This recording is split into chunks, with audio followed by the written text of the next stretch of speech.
Right, hello my friends, welcome back to This Week on the Internet. Over the course of the last 7 days, Phillip Schofield, he's in trouble. Who else is in trouble? Thogden, he's in trouble. And a young man called Mizzy, he's in trouble. Alright, my friends, starting off this week, you might be familiar with this man called Ty here. He is a bit of a regular on the kind of YouTube scene as a very convincing Ed Sheeran lookalike. Well, this week, he has been banned from TikTok for impersonating the star. It seems a bit unfair to me. It says here, like, his account was set up in his own name, and every time he live stream, he literally titled it, "I'm not Ed Sheeran." Let me know what you think. You know, should he be making the most of his lookalike status? It seems to divide opinion. Okay, moving on. All right, big story, big waves in the United Kingdom this week. Phillip Schofield has stepped down from Breakfast TV show this morning. Phillip is leaving something he's been in for decades to try something new, just like his marriage. All right, now, because of some new recent YouTube rules updates, this topic is going to be quite difficult to get through because these days certain words can get a video like demonetized or even age restricted. So, completely unrelated to this, this week we have two cards.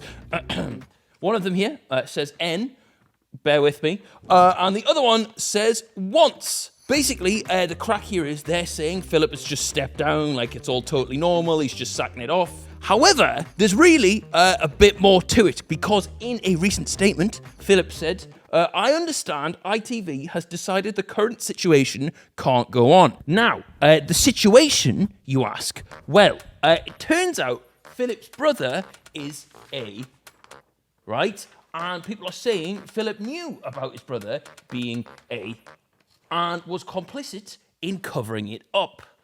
All eyes on you, King Charles. Anyway, right, they're also saying that ITV, this is allegedly, right, people are just saying this, I don't know if it's fucking true, knew that Phillip's brother was A. And also, there's the added factor that Phil himself is a, hang on, okay? I think we're just about safe with ads there. And there are reports that this is all kind of stemmed from him and Holly falling out. She's apparently the only woman that hates him more than his wife. Moving on, a Canadian wheelchair user by the name of RJ is being forced to scoot up 48 stairs for 8 weeks because his apartment building lift is out of order. I've got to say, I really respect the kind of Casey Neistat style, like set a camera down, walk past it, well, not walk, then go back and get it. In total, I am going to do 48 stairs each day till this elevator is fixed. All things considered, that is a canny effort. All right, big old debate recently, maybe towards the end of last week, but iDubbbz, he came out and apologized for his old content. I am responsible for creating a lot of hurtful and damaging content on this channel, and I've also created a culture of apathy and, I don't know, a lot of like cruelty as well. No, I think sound, right? Like he said some crazy shit, and also caused a lot of people to think it was okay to say like the same crazy shit, and will have hurt a lot of people in the process of doing that. He was 28 when he said it, so you're thinking there's no excuse really, but sound, right? Like he's matured, took responsibility, it's a good thing. I'd also be lying if I said I didn't used to love a content cop. I think a lot of the people he did them on were knobheads and deserved them. But a lot of people aren't happy with him for apologising, particularly like edgelords on Twitter, and they are calling him This is fucking genius, by the way. We are limited ads no more. It's just one of them. Like the bloke's 32. He's grown out of the content you used to love and enjoy. Those times aren't coming back. Those videos aren't coming back. You've just got to suck it up and move on. Like we will now. Blue couch. Has anybody seen? Of course you've seen this fucking blue couch. I've seen this blue sofa more times this week than I've seen my mum for the last year. That's quite sad, actually. That's true. So, this lass in New York made a TikTok about finding a big blue 8K sofa on the pavement.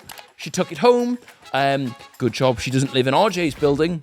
That's a comedic callback for you there. She cleaned it up and now has a big £8,000 sofa that she didn't pay for. And now this has 110 million views on Twitter as I record this. The internet is saying it's going to have bed bugs. But surely if you, I don't know, clean it and disinfect it, that should be fine, right? No. The couch is a French brand, so, it's used to accommodating weird creatures. People are also saying, it could be covered in bodily fluids. It could be covered in... Added bonus, 9K sofa. No. Anyway, she then posted an update saying all was well with the couch. So far, so good, I suppose. Moving on. Hilda Bacci, a cooking influencer, has broken a Guinness World Record by cooking for 96 hours straight. Who cares? Who gives a... Well, all you have to do is cook for 96 hours. That record's on a plate. Talk about making a meal of it. No, fair play to her, though. She'll be dining off that one for years. Also this week, you're probably familiar with Mizzy here by now. If you're not, he got arrested this week for walking into someone's house unannounced in the middle of the day. Lovely looking gaff, by the way. James? Come to the front door right now, please. James? James. Hi. You man, come. Hello, James. We need to speak to James. James. James. I've got to say, I don't think Mizzy's got much chance against James's lawyers. Joke's on him, actually. Those 10 seconds sat on James's couch have cost him 200 quid in London rent. Anyway, it then came out like some of his previous content included him stealing a woman's dog and then going up to girls on like tube platforms and asking them if they want to die. He was also the bloke who ran on the Sidemen charity match pitch and filmed Nico's goal. Just an absolute reprobate. And it's just like shit he's going to look back on in a couple of years and just think, what the fuck was I doing?